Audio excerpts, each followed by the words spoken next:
On the 16th of July, the markets on Wall Street opened at 9:30 sharp, like every other morning. The only odd thing about it was the US President's son, Donald Trump Jr., was the one ringing the bell, touting a new online gun shop. Grab a Gun, an online firearms retailer. Donald Trump Jr. on the board of directors. The president's big boy son being a weapons merchant is totally normal these days. This routine USA-ing and bell dinging lasted for an hour and 23 minutes, and then something shifted. First, I did confirm with a senior White House official just in the last hour that the president was indicating he was likely to fire Jerome Powell soon. Jerome Powell, the chair of the US Federal Reserve, was apparently about to get sacked. Trump had reportedly shown Republican Party lawmakers a letter he had drafted. You're fired. Sacking Powell in a meeting the previous night. During that meeting, we are told that he asked lawmakers if he should fire Jerome Powell, the Fed chairman. Trump is going to fire Jerome Powell soon. Oh, really? Even the mere suggestion of this news sent the markets into a tailspin. In the following few minutes, the US equity markets saw $200 billion evaporate. That's the news, and the market doesn't like it. Looks like they love Powell. After a 40-point drop on the S&P 500 index, President Trump was asked about the news. President Jerome Powell. No, I talked about the concept of fire him. I said, what do you think? Almost every one of them said I should. For the record, it's unclear if it's even legal for the president to fire Powell. But when has that ever stopped him? I think he does a terrible job. He's costing us a lot of money. He's a terrible Fed chair. I was surprised he was appointed. I was surprised, frankly, that Biden put him in and extended him. To be clear, the terrible Fed chair who was doing a terrible job was actually appointed by Trump back in 2018. Congratulations.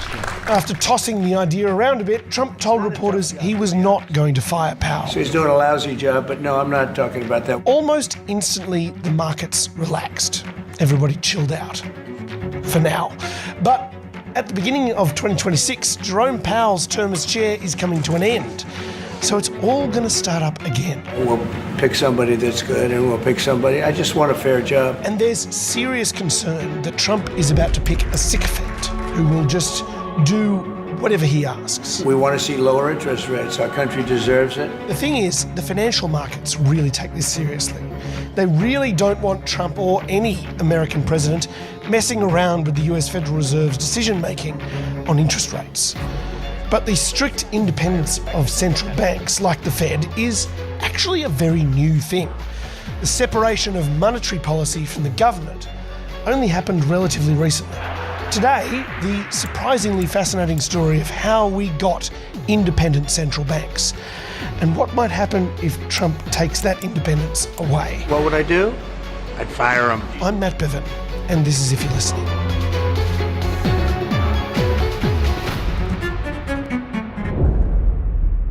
By the way, yes, I know, I can hear it too. I've spent the last couple of weeks dealing with the flu.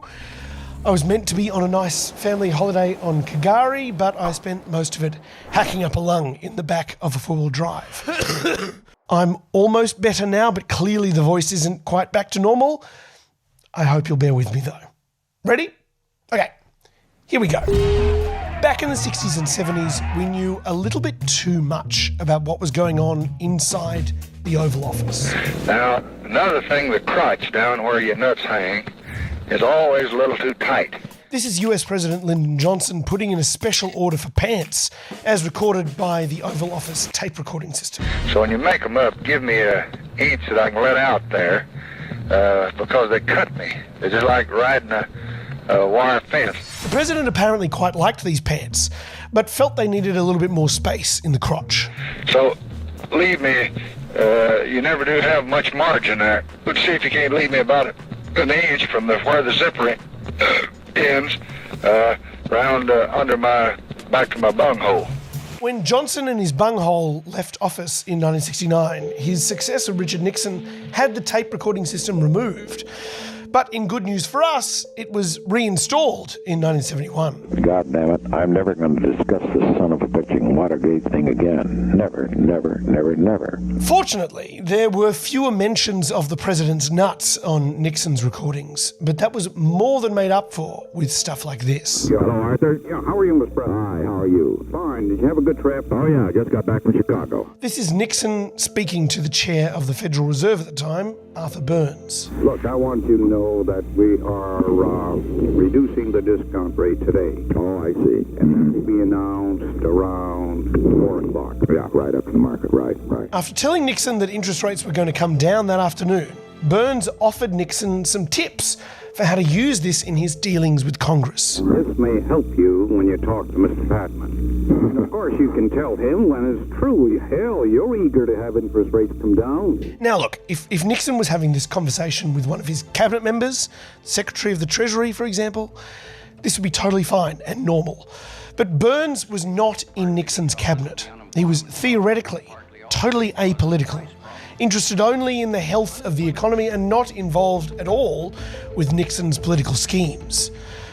Look, it's worth a quick little lesson here on what the Federal Reserve and other central banks are for, because even though the work they do is very important, the way it works and why is known to few. A fact noted in the past by the Reserve Bank's first governor, H.C. Coombs, who wrote, "Central banking is a strange profession, little understood by members of the public whose interests it exists to protect, by governments with which it shares responsibilities, or by financial institutions whose activities it to some degree controls." Okay, so the easiest way to understand this strange but very important profession is by knowing the difference between monetary policy and fiscal policy. Watching business news, it can be easy to think that these terms are interchangeable. What's the difference between fiscal and monetary policy? Fiscal. Fiscal? Fiscal and monetary. Fiscal. Nah, I'm not. Sorry. Ignorance. Fiscal and monetary sounds very similar to me. Sounds very similar. I've never worked that one out. Fiscal policy is what the government does, collecting taxes and then spending the money it collects on stuff. The best way I can think of to remember that is to say that fiscal sounds like the government's taking a fistful of your cash out of your pocket and spending it on things. Monetary policy is easier to remember because it's about the creation and flow of the money itself. I know monetary policy is concerning money. Money, monetary. And this is the one that central banks control. The Federal Reserve banks issue most of the currency we use, and they also influence the lending and investment policies of commercial banks by utilizing a variety of economic tools. The key one of those tools being interest rates. Basically, when rates are low, money is cheap to borrow, and when rates are high, borrowing money gets more expensive. Of course, nobody likes paying high interest rates, so why would the bank ever increase them? We are confronted with the problem of inflation, and the Federal Reserve Board plays a very great role in determining whether that inflation will be checked and how it will be checked. Inflation. If you have low interest rates, lots of money being printed and unemployment is generally low, that means more people have money to spend, which seems like a good thing, right? But when people have more to spend, prices tend to go up, which means a lot of inflation. At the consumer level, America may not look much like an economy in distress, but in shops and supermarkets in the residential suburbs, inflation is now beginning to bite hard. So at the simplest level, central banks are anti-inflation machines. As the government fiddles with taxes and spending, they fiddle with money supply, monetary policy, to try and prevent inflation. It sets interest rates, and through that the cost of borrowing and the value of our dollar. So that's how it should work in theory. But right from their establishment through to the Nixon era, central banks were really bad at their job. I'm an economic scientist, and I'm trying to observe phenomena, and I observe that every Federal Reserve chairman says one thing and does another. This is the famous 20th century economist Milton Friedman grilling one former Federal Reserve chairman.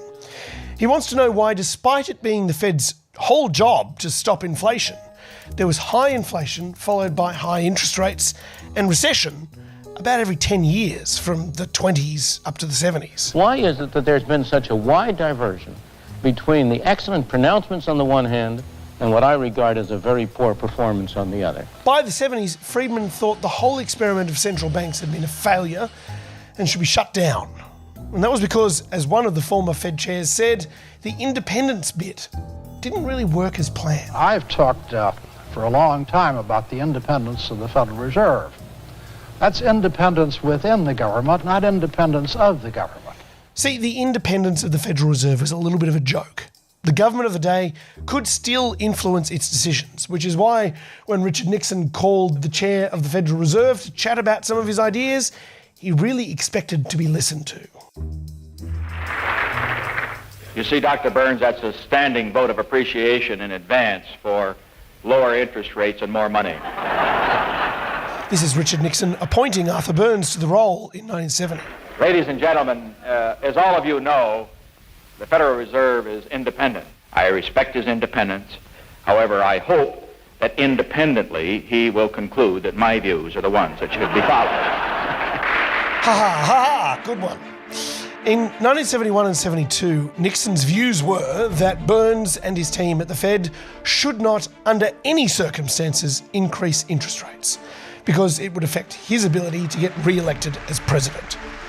Inflation was increasing and Burns wanted to raise interest rates to curb it, but Nixon wasn't having it. You feel as far as Arthur and money supply, we've got that about as far as we can turn it right now, have we? I mean, as far as my influence on him, that's what I'm really asking.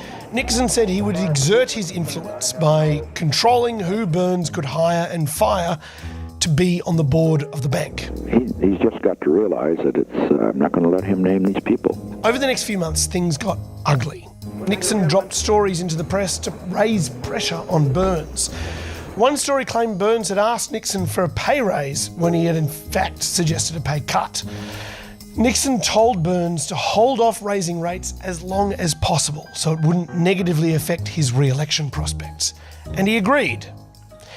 It worked. Nixon was re-elected, but by then Burns had waited too long to raise interest rates, and inflation was spiralling out of control. Inflation stops nowhere, and in the last 12 months, the cost of food has risen 18%. So high, I can't get over it. So wide.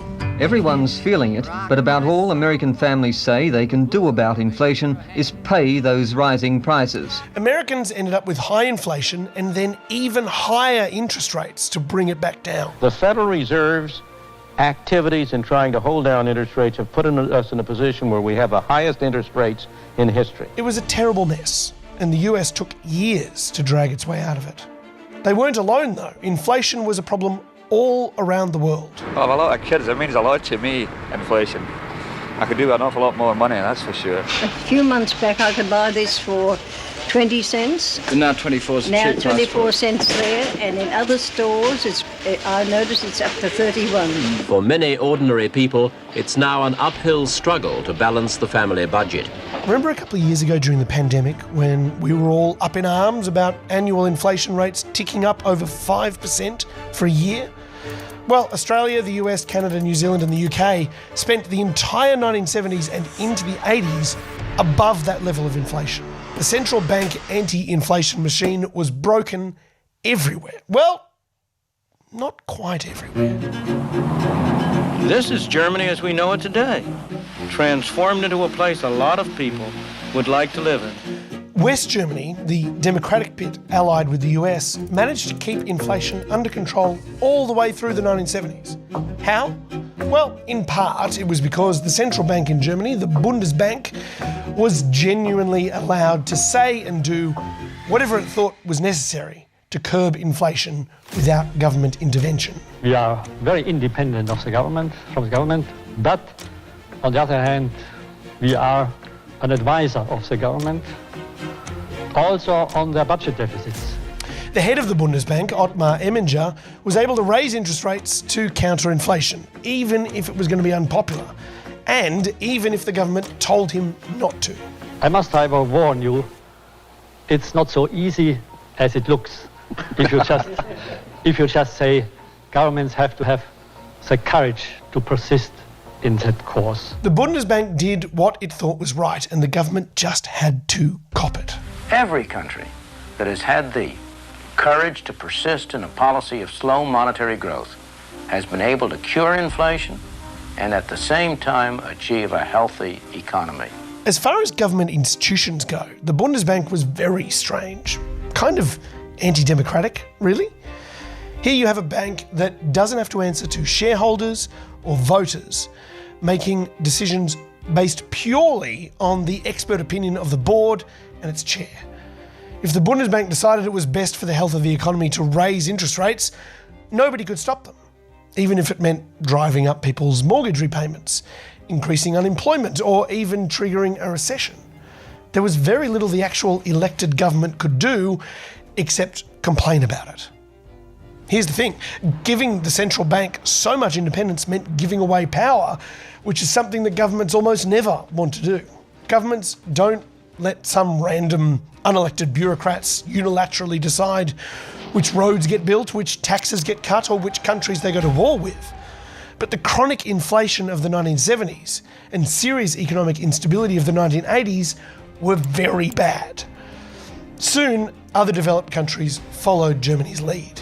By giving more independence to the Bank of England, Labor hopes to reassure the markets that there'll be no going back to the bad old days. When New Zealand followed suit, for instance, the Reserve Bank was made independent and told to keep inflation below 2% or else. The Governor of the Reserve Bank has every incentive to make sure it doesn't. He'll lose his job if it does. It was actually written into the contract of the Governor that he would be dismissed if inflation went too high. So there's a risk that I could be dismissed. But on the other hand, at the end of the day, I've been given independence to run monetary policy. It's reasonable, therefore, I should be held accountable for the outcome. And putting monetary policy in the hands of technocrats seems to have worked well, depending on your point of view. If you measure the status of the economy by GDP growth, healthy stock market, and low inflation, then it's worked fantastically. If you're more concerned about inequality and whole generations being locked out of the housing market, well, it hasn't worked very well at all. Of course, central bankers would say that's what fiscal policy is for. Monetary policy is not the only element. Fiscal policy is equally important. Taxation, raising revenue. And spending. And spending. And deficits. And deficits, yes, exactly. Blah, blah, blah, whatever, nerd. The point is, the financial markets love the current situation, where pesky politicians can't mess around with the monetary policy. We have seen in other parts of the world that when you have an independent central bank, that interest rates don't have to be as high over the longer term as they would be if you didn't have an independent central bank. So this I would regard as being good news for financial markets. Most developed countries have enjoyed low inflation and low interest rates throughout the 90s, 2000s and 2010s. When inflation began to increase in the wake of the COVID-19 pandemic, most central banks around the world acted like they're supposed to, raising interest rates to squash inflation and then lowering them as inflation decreased. It meant in the short term a great deal of financial stress for a great deal of people. But around the world, inflation has stabilised and is back under control, which is good. Well, to be fair though, that didn't happen everywhere. So Turkey tried a new and very different experiment. However, it has only increased the cost of living in Turkey. In Turkey, the president fired a series of central bank bosses who suggested raising interest rates and appointed board members who would cut them instead. And it went about as well as you would expect. Partly to blame for the rampant inflation is President Recep Tayyip Erdogan's decision to promote growth by lowering interest rates, the opposite of conventional economic wisdom. As a result of Erdogan's meddling, the people of Turkey found themselves going back to the bad old days of spiralling inflation. Turkey's official inflation rate increased to almost 80% last month, the highest in 24 years. It's meant that the economy has ground to a halt. Unemployment is up, cost of living has skyrocketed, and their housing crisis has gotten even worse. Financial markets are terrified of this happening in America, which explains why anytime there's a perceived threat to the independence of the Federal Reserve, there's a big reaction, like that one we saw on the 16th of July, where $200 billion was deleted from the market in a matter of minutes. Right now, Donald Trump is pursuing what financial experts see as a dangerous combination of fiscal policies. He's increasing government spending. Well, I like one big, beautiful bill, and I always have, I always will. He's increasing prices on imported goods by imposing tariffs. Smart tariffs will not create inflation, they will combat inflation. And in terms of monetary policy, he's demanding that the Federal Reserve cut interest rates. We have to get interest rates lowered in our country. Our country is the hottest in the world right now, but the one section, people are pretty much unable to buy housing because the interest rates are too high. Trump has spent a great deal of his second term trying to pressure the Federal Reserve to lower interest rates. We should have the lowest interest rate of any country, and we don't. We should have. So far, the Federal Reserve has been hesitant. As of October, they've only cut rates once this year. Trump has responded by threatening to fire the chair, Jerome Powell, and by actually trying to fire one of the board members, Lisa Cook. He's run into legal trouble on both counts, but he'll be able to replace Powell early next year anyway, as his term as chair expires in May. The president says he will specifically pick a replacement who will cut interest rates. If I think somebody's going to keep the rates where they are, or whatever, I'm not going to put them in. I'm going to put somebody that wants to cut rates. There are a lot of them out there. So, how should you feel about this? Maybe you think it's good. Maybe you think the Fed does need to be dragged into line. Admittedly, the work of the Fed over the last 30 years, strong stock market and GDP growth, but high inequality and housing crisis, has clearly left a lot of Americans behind. Even a tiny dose of inflation was enough to put millions of people on the edge of poverty. Trump's campaign to reduce the cost of living and the price of groceries was a major part of how he won the election. So the people who voted for Trump should be wary of what might happen if he tinkers with the organisation specifically designed to keep inflation down. It's surprising. You won't believe how fascinating it is that how we got independent central banks and what might happen if Trump takes that independence away. This is my whole job. Shut up.